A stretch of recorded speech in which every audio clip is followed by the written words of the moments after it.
Luckily, the woman arrived just in time and pulled her son back from the balcony. It turned out that the grandmother with Alzheimer's had taken her grandson to the balcony and then put her grandson on a stool. Suddenly, the grandmother seemed to think of something. Then she left her grandson and turned to leave. Soon, the couple discovered that both the old woman and the child were missing. So the couple split up to search, but they couldn't find the grandmother and grandson after searching the entire building. Although the woman had already reached the balcony, she didn't know her son was on the 9th floor. Just as the couple was at a loss, suddenly, the old woman's voice came from inside the room. The couple quickly ran back to ask, but the old woman had already forgotten about her grandson. She only remembered going to the 9th floor earlier. At the same time, the little boy was attracted by the birds in the air. He stood up, wanting to touch the birds.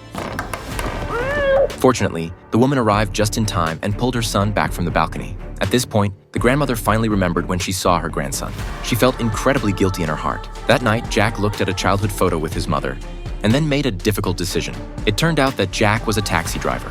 That morning, he had just taken a doctor to a nursing home and mentioned his mother's condition to the doctor. But the doctor didn't recommend he send his mother there. Jack didn't think much of it at the time, but his mother's Alzheimer's was getting more and more severe. He was afraid similar things would happen in the future, so he hard-heartedly sent his mother to the nursing home. When the mother learned that her son was going to leave her in the nursing home, she angrily wanted to go home, but she was stopped by her son. Actually, Jack didn't want to do this either, but to protect his child, he could only do this. The couple didn't know at this time that this nursing home wasn't as simple as it seemed on the surface. That night, Jack had a nightmare.